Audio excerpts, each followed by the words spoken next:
Hey guys, welcome to the shop. So in part one of replicating this, we roughed out the part and I showed you how to drill those partial width holes without running into issues with deflecting.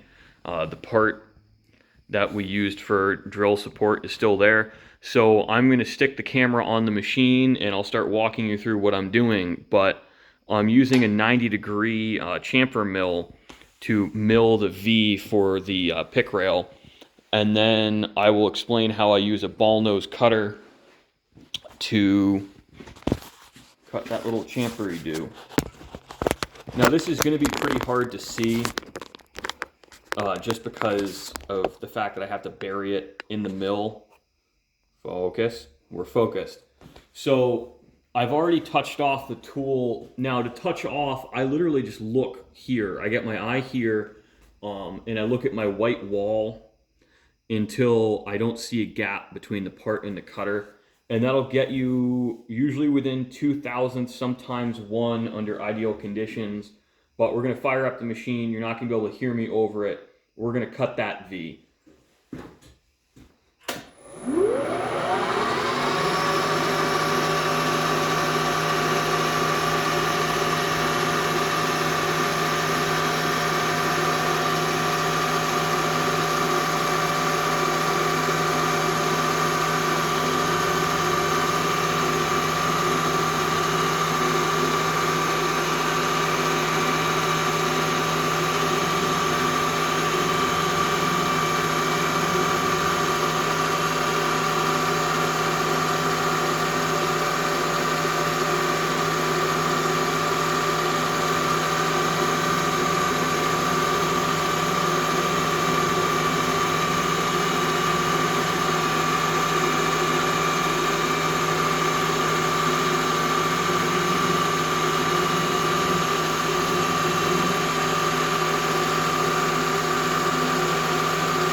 So in the efforts of trying to make this visible,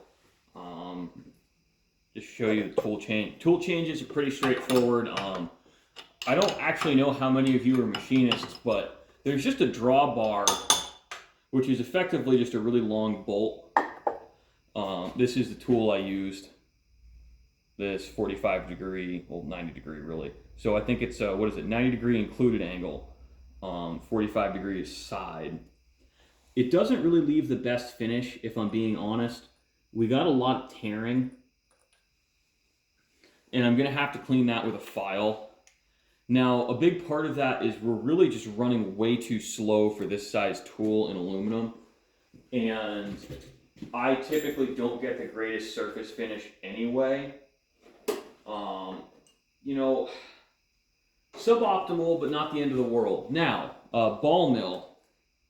So exactly what it says on the tin. What I'm actually going to do is kind of a really lazy way to touch it off. This works for this type of low precision work where absolute precision, again, doesn't really matter. This is a clearance chamfer.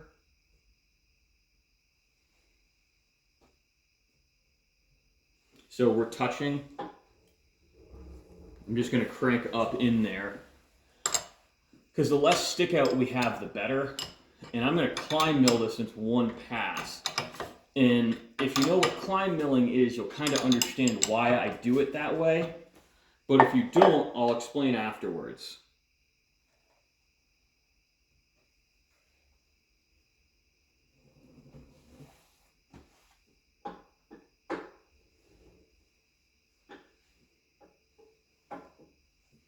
So I have to zero again because I lost track in my head. Excuse me. This is one of the downsides. So I only have a 2-axis DRO.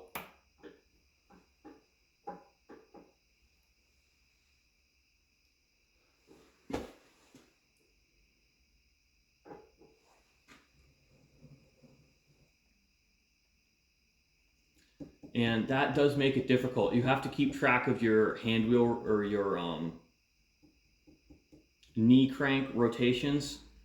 1, 2, 3, and 12.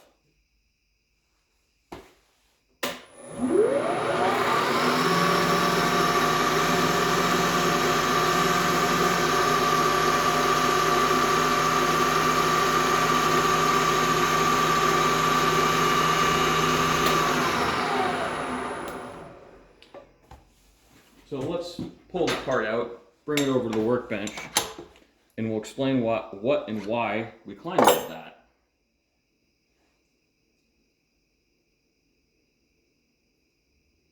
Yeah, I mean, our surface finish is pretty abysmal, but certainly serviceable.